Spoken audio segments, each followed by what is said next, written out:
étudier aujourd'hui un très beau maharal sur la paracha qui commente Rashi. וידבר אדוני אל משה בערבות מואב על ירדן יריחו לאמור.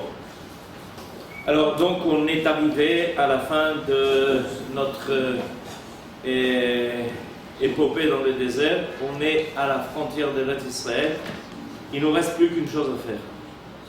C'est franchir le Jourdain pour entrer en Israël.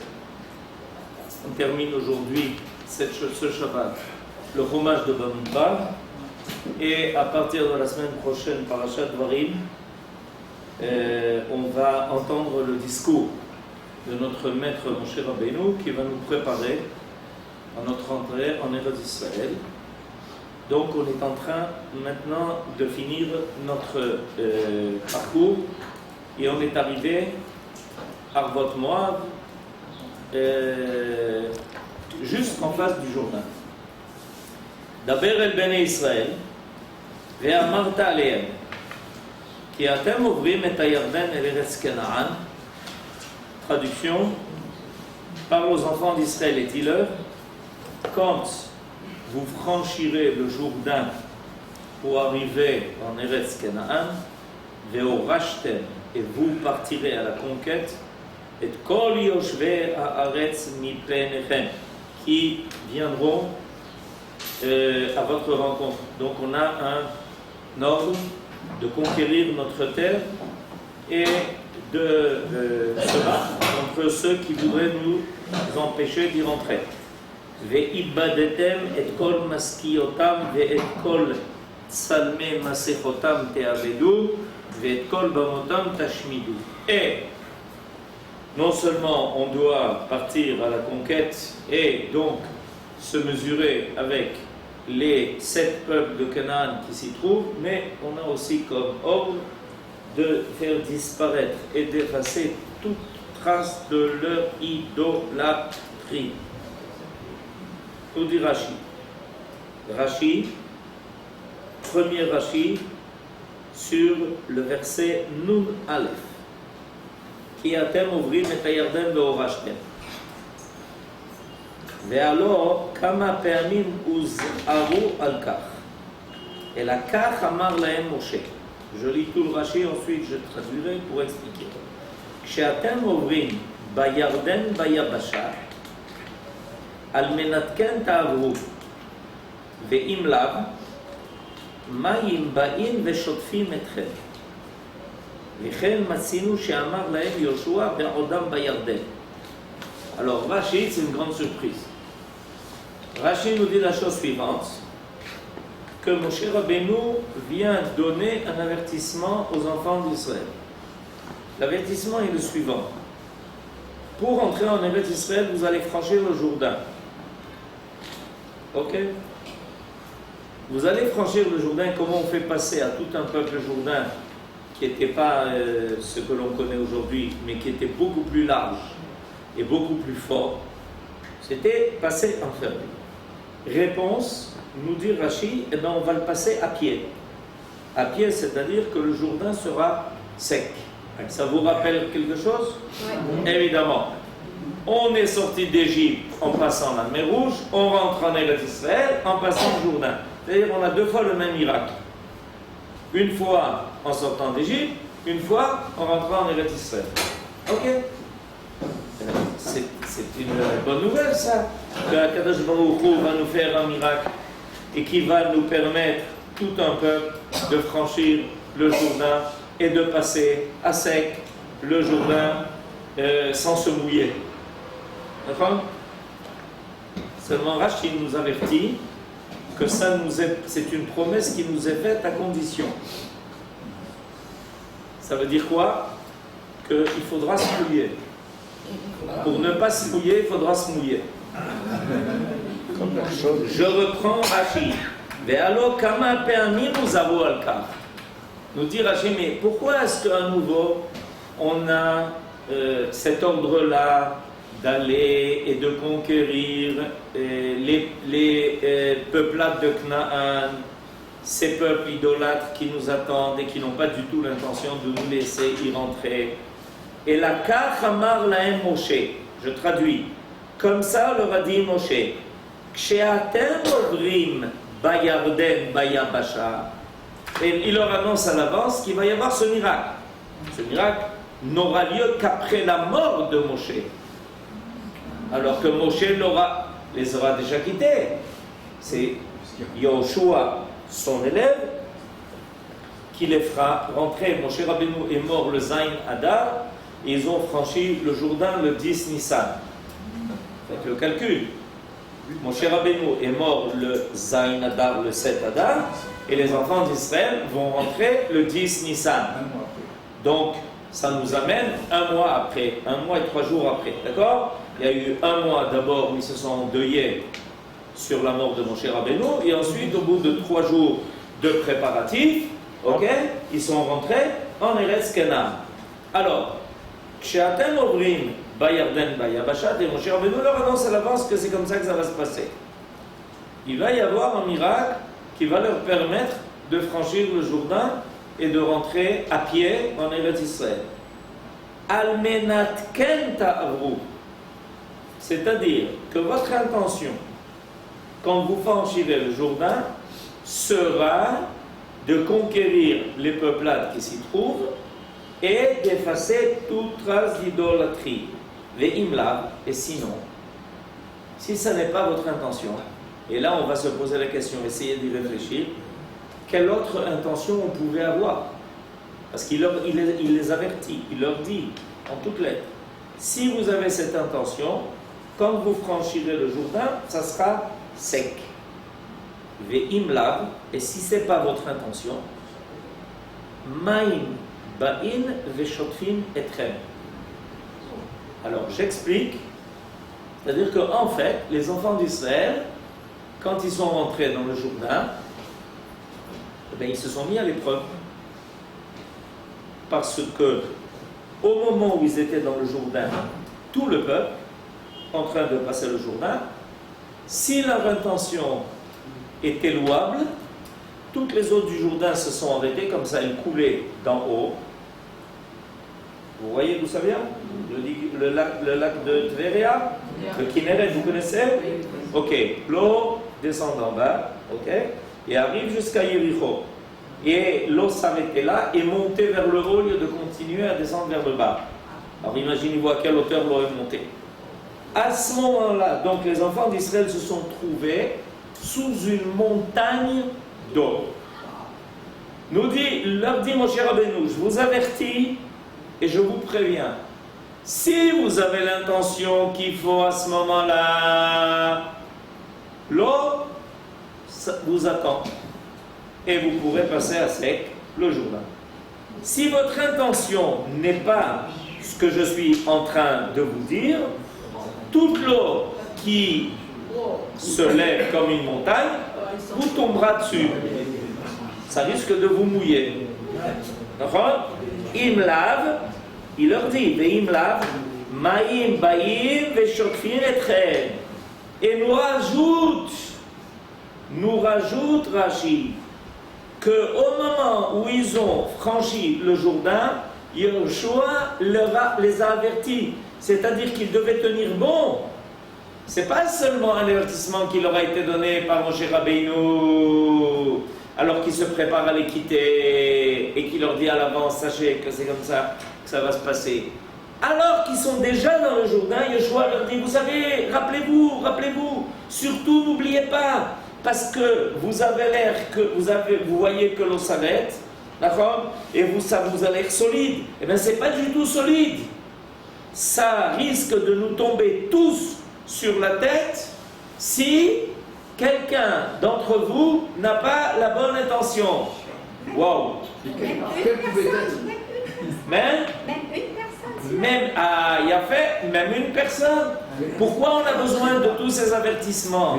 Pourquoi est-ce qu'on a besoin de l'avertissement de Moshe Rabbeinu, l'avertissement de Yoshua, et quelle autre intention? Voilà, c'est ça, quelle autre intention? Quelle autre intention? De quoi en ce moment-là Moshe Rabbeinu et ensuite son élève Yoshua est en train de nous prévenir, de quelque chose. Il faut comprendre. Okay. De conquérir la terre sans intention de détruire l'idolâtrie. Alors, première possibilité, nous dit Yehuda, peut-être qu'on a l'intention de faire seulement la moitié du travail. Par exemple, de conquérir la terre sans pour autant effacer l'idolâtrie. Parce qu'on est curieux, parce qu'on veut connaître ça, parce qu'on veut savoir quelles sont les habitudes locales. Ou alors de faire ce qu'on a fait ici. Ou de faire ce qu'on a fait faire ici. la conquête, C'est-à-dire et de les garder avec nous. de les garder avec nous, nous dit Yosef, encore plus grave que ça. Peut-être qu'on n'a pas du tout l'intention de conquérir la terre jusqu'au bout et de dire, bon, écoutez, vous êtes tranquille, oui, vous avez une villa, oui, eh bien, vous pouvez aller dormir. Ok. Ça ne concerne pas le clan entier, le fait de... Ben oui, bien sûr que ça concerne le clan. Parce que cette mitzvah n'est pas individuelle, elle est collective. La mitzvah est collective. Mais il faut faire, c'est très intéressant de remarquer ça, il faut faire attention à cela, qu'il y a ici un avertissement qui nous est lancé. Et cet avertissement nous est lancé à l'avance, en nous disant, sachez que l'entrée en Eretz Israël réclame quelque chose de particulier. Et ça, c'est ce qu'on veut et c'est ce qu'on veut comprendre aujourd'hui. C'est quoi ces choses-là? Et on a besoin aujourd'hui, plus que jamais, de comprendre ça. Parce que l'on s'imagine que ça va de soi, que chacun fait ce qu'il veut, que chacun peut penser ce qu'il a envie. Or, on va nous dire le Maharal que c'est une grave erreur. Alors, le Maharal dit la chose suivante. Vous ne l'avez pas, et je vous le traduis. Pérouche. Yeshno chiyuv al Israël leorish et yoshvei haaretz. Maharal dit les béné Israël avaient comme obligation, c'est pas facultatif. Il n'y a rien de facultatif là-dedans. On a reçu une mitzvah de conquérir la terre d'Eretz Israël et de supprimer tous les peuples de Canaan qui s'y trouvent. On a reçu ça comme mitzvah. Ve'im Israël lo yandu bechiyuvam. Et si Israël ne respecte pas cette mitzvah-là, yarzor hamonea atiri limnoa mehem kizat haaretz. Alors les éléments naturels qui sont des obstacles à notre entrée en Eretz Israël reprennent le dessus. Alors je vais expliquer ce que le Maharal nous résume en 2-3 mots et est en train de nous dire quelque chose de très très haut. Ok? Am Israël sort d'Égypte. Jusqu'à présent, Am Israël était accompagné par la providence divine qui l'a gardé dans le désert pendant 40 ans avec des miracles permanents. Il n'y a rien de naturel au fait que les béné Israël survivent dans le désert pendant 40 ans. Il faut oublier tout ça. Ce n'est pas le tioul de l'école. Il n'y a rien de naturel là-dedans. Qu'on fasse passer des millions de gens dans un désert pendant 40 ans et qu'ils aient tout ce qu'il faut à leur disposition, qu'ils ne soient ni brûlés par le soleil, ni à court d'eau, ni à court de nourriture, etc. C'est pas naturel. Il y a quelque chose qui n'est pas naturel. Ok, maintenant les béné Israël reçoivent l'ordre de passer à une nouvelle phase. Cette nouvelle phase, elle demande une prise de conscience. Cette prise de conscience est la suivante. C'est que les béné Israël maintenant doivent commencer à faire des efforts. Ils doivent commencer à faire des efforts. Et l'effort essentiel, c'est d'avoir l'intention qu'il faut. Parce que Akadosh Baruch Hu, en nous faisant arriver en Eretz Canaan, qui va devenir Eretz Israël, commence à nous demander d'être associés. D'être associés à la réalisation de son projet. D'être non seulement des spectateurs de l'histoire, mais des acteurs de l'histoire. Il y a quelque chose de fondamental qui va changer. Pendant 40 ans dans le désert, on était des spectateurs. On voyait les Anané Kavod, les nuages autour de nous, on voyait la manne qui tombait du ciel, on voyait l'eau qui sortait du rocher. Tout était calculé, prévu, en place. Akadosh Baruch Hu nous a donné la Torah. Pendant 40 ans, on était dispensé de toutes les besognes et de toutes les activités, et on était là pour recevoir le message divin en permanence. Mais on était guidés.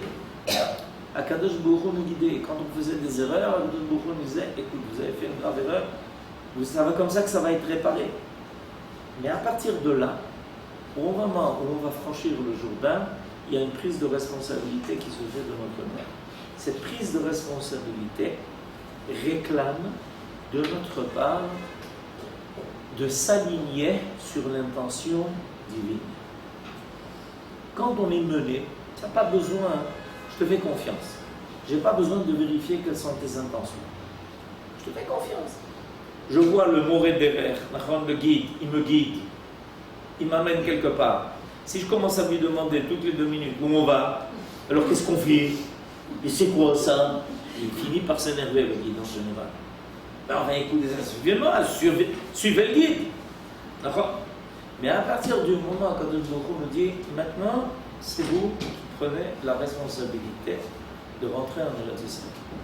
Alors, à ce moment-là, notre intention doit obligatoirement s'aligner sur l'intention divine.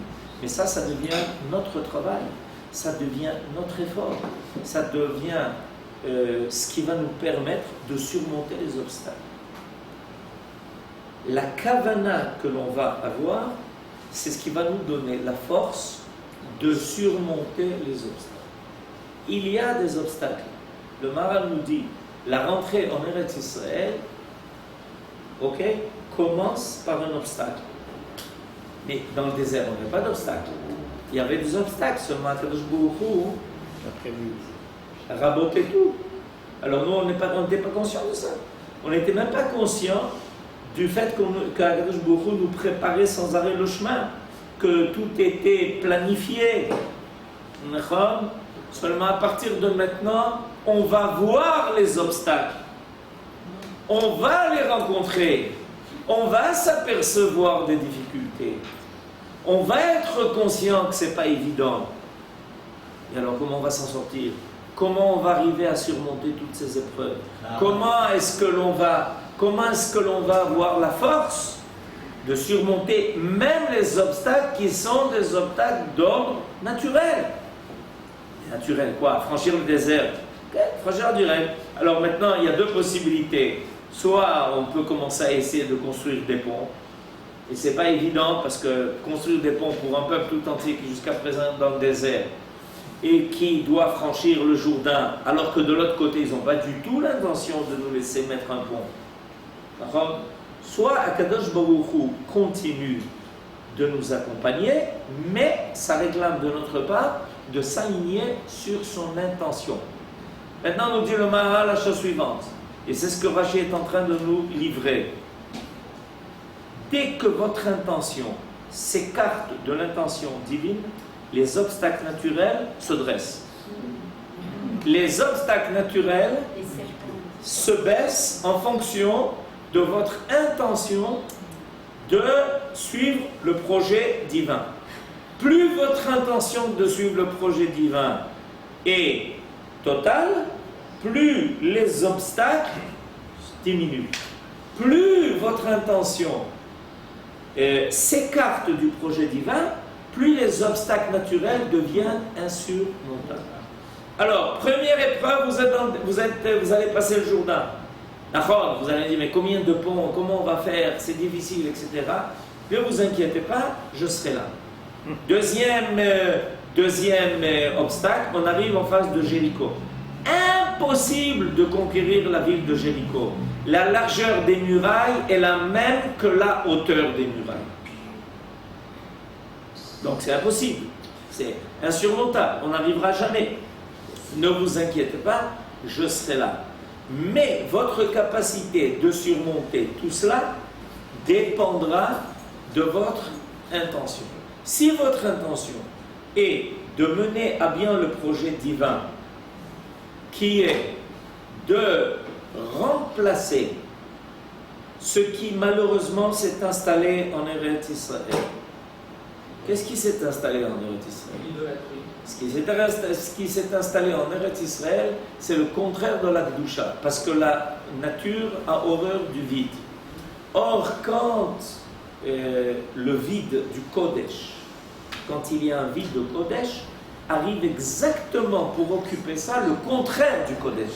C'est pas que ça reste neutre, il n'y a pas de neutralité dans le monde. La neutralité, c'est seulement ceux qui font du chocolat. Ça n'existe pas. En réalité, tu n'es jamais neutre, parce que même quand quelqu'un annonce qu'il est neutre, en réalité, c'est une prise de position. Si tu n'es pas en faveur des bons, donc ta neutralité, c'est être en faveur des mauvais. Il n'y a pas d'histoire pareille. Donc, nous dit Akadosh Baruch Hu, sachez une chose, vous devez surmonter un certain nombre d'obstacles qui a priori paraissent énormes. Je vous rappellerai simplement combien de peuples il y avait en Eretz Israël? 7. C'est quoi 7? C'est quoi 7? C'est le chiffre de la nature.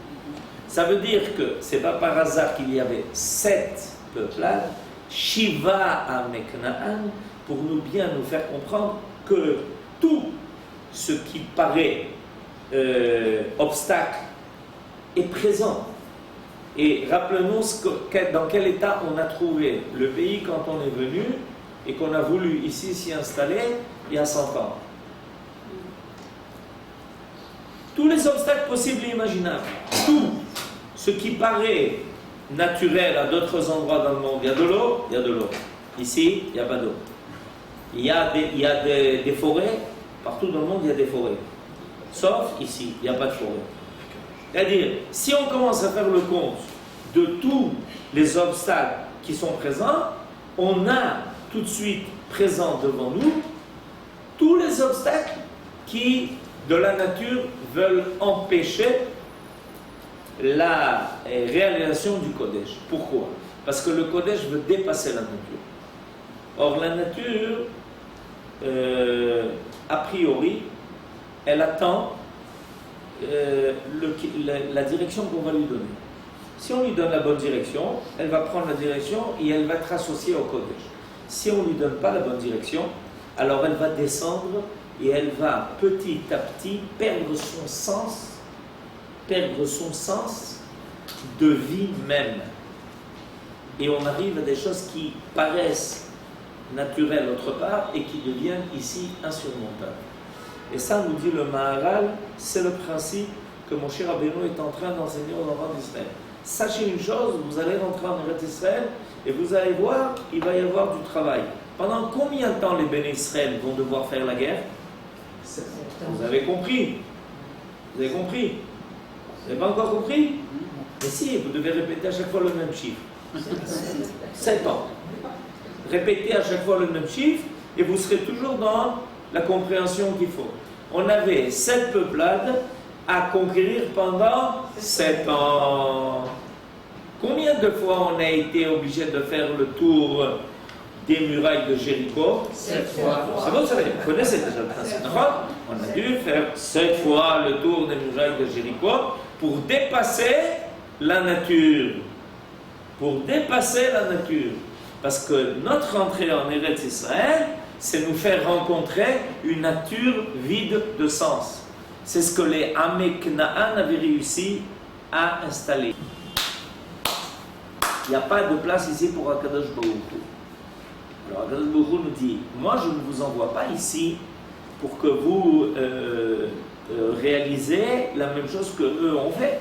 Je suis là pour que précisément la nature soit surmontée pour faire apparaître quelque chose de divin. Si vous ne faites pas, toutes les forces de la nature vont se dresser contre vous.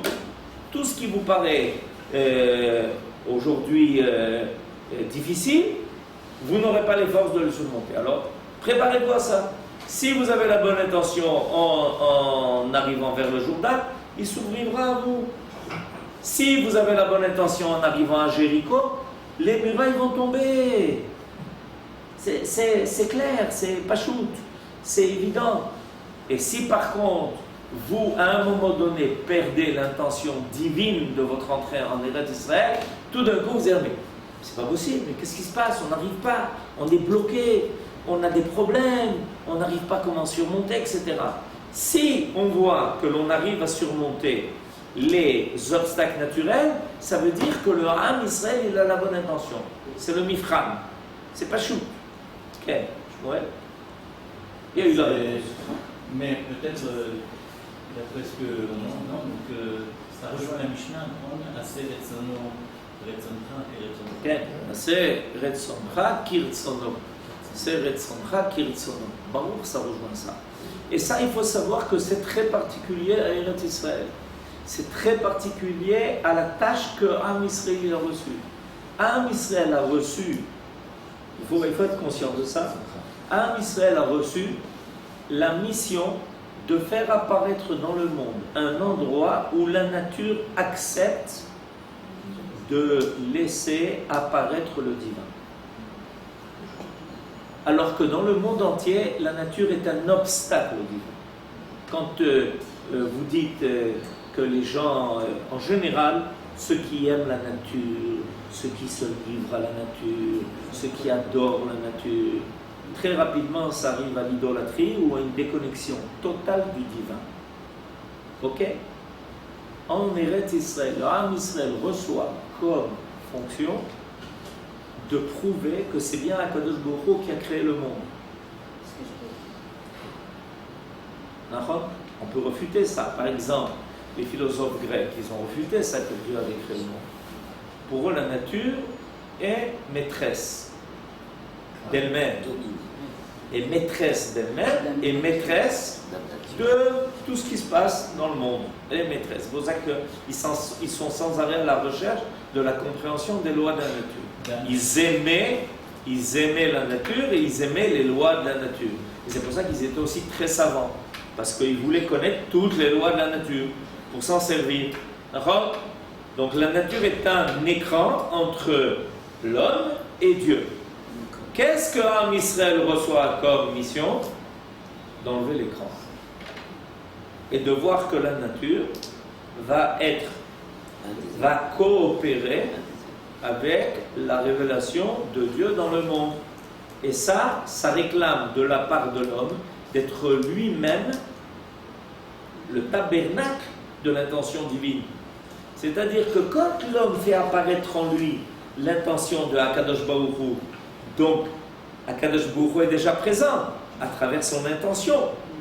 Vous comprenez? À partir du moment où on a la kavana, à partir du moment où on a la bonne marshava, Dieu est déjà présent. Et quand on avance, la nature reconnaît cela. Il dit, ah oui, d'accord, ok, vous êtes divin. Oui, c'est pas de problème. Alors on vous laisse passer. On laisse les murailles de Yéricho qui s'enfoncent dans la brique, ils vous laissent passer. Et ça va comme ça être au fur et à mesure. Autre exemple, Yoshua est en train de faire la guerre, ok, et il a besoin de encore quelques heures. Il a besoin encore de quelques heures, parce que c'est l'obscurité. Alors il dit au soleil, à la lune, mais enfin, vous n'allez pas vous arrêter, c'est normal. Vous avez raison. Et tout de suite, il coopère. Pourquoi? Parce que Yoshua, il a comme intention de faire apparaître la volonté divine. Donc il n'y a aucun problème. Le soleil dit, il n'y a aucun problème. Il ne faut pas s'énerver. On est d'accord. On coopère avec toi. Shemesh begivon dom, et Yareach be'emek ayalon. C'est bien, il n'y a pas de problème, t'inquiète pas. On est là pour ça, mais personne jusqu'à présent ne nous avait interpellés pour ça.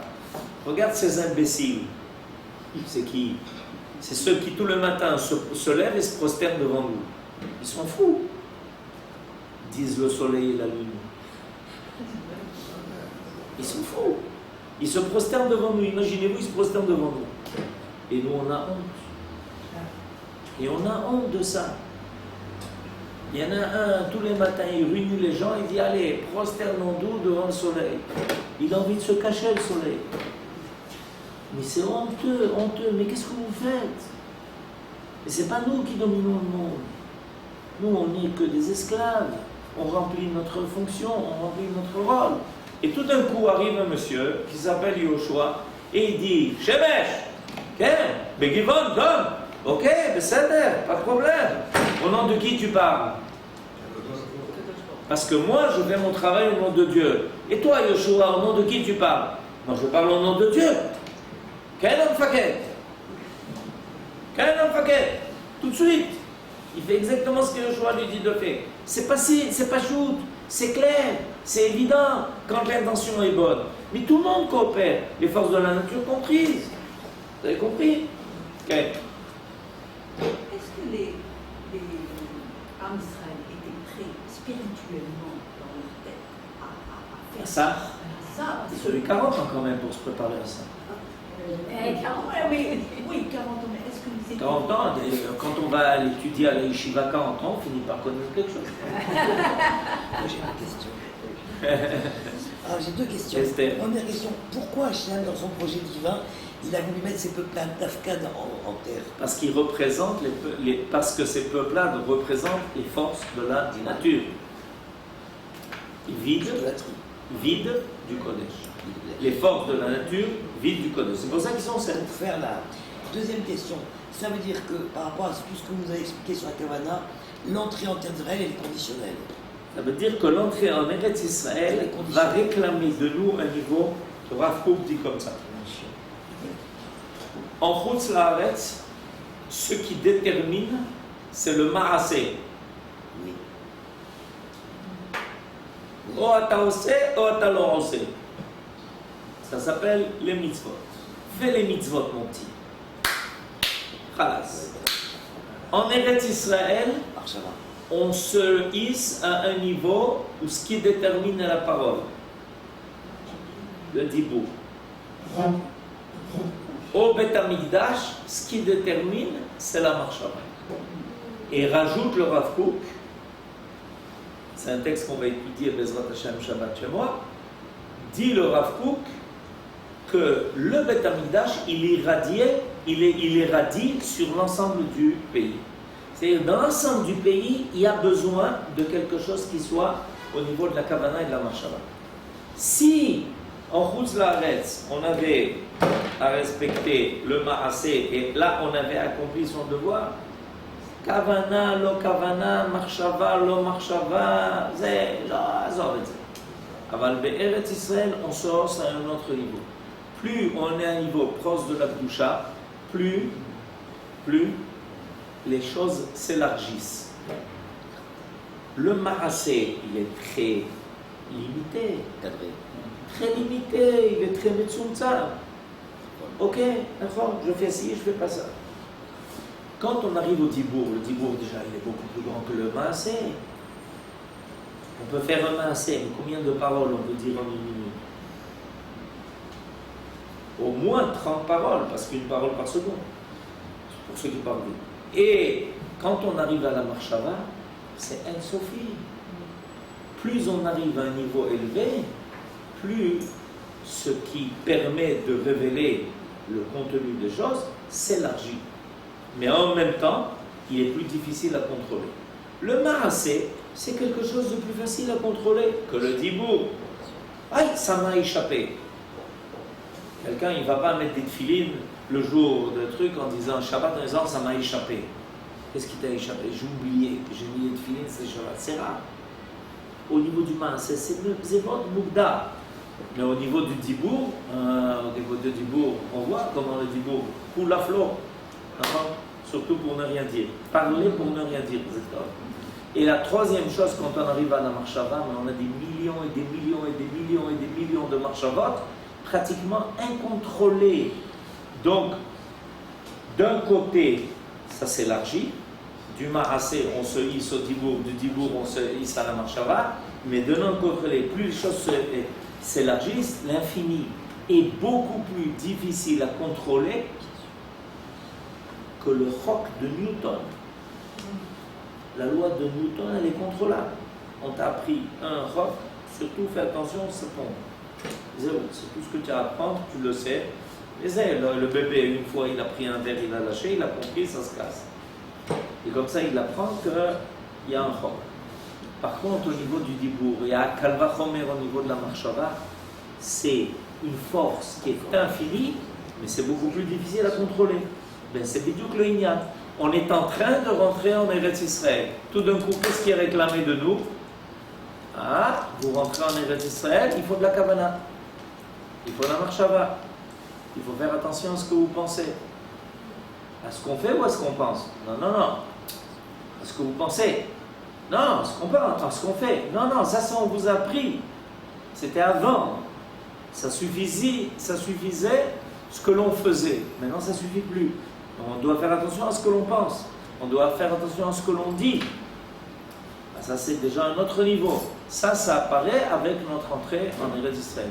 Ça, c'est la force du Beth Amikdash. Le Beth Amikdash nous fait rencontrer l'infini. C'est-à-dire quoi? La force de l'infini. D'avoir des marchavot blissof. Dans les 3 haftarot qu'on lit, les 3 haftarot... Avant Tisha B'Av. Le Shabbat, la deuxième. Le Shabbat, c'est la deuxième. La première, c'était la base de Divrei. Divrei Yirmiyahu. Celle de cette semaine, c'est d'Afka sur la Shmia. Shimou Dvar Hashem. Et celle de la semaine prochaine, c'est Chazon. donc de Dibour, Shmiya, Chazon. Chokhmah. Chokhmah. Alors où ça se situe ici? On a parlé du Dibour et de la Chokhmah, mais au milieu on a la Shmia. Ça correspond à quoi dans le ta'alif de ce passage entre la parole et la Chokhmah? Pourquoi est-ce qu'on a la Shmia? Parce que la Shmiya, c'est ce qui fait le chibour entre la marshava et le dibour. Au milieu, entre la marshava, Chazon c'est dans la tête, et le dibour, au milieu, il y a la Shmiya. C'est pour ça que quand quelqu'un parle, il contrôle ce qu'il dit en fonction de ce qu'il entend. Les paroles sortent d'elles-mêmes. Il dit, ah, c'est pas ce que je voulais dire. D'où tu sais, c'est sorti de ta bouche. Parce que j'ai entendu ce que je viens de dire, et ce que je viens de dire n'a pas traduit mon intention. Qui est-ce qui a vérifié? La Shmiya.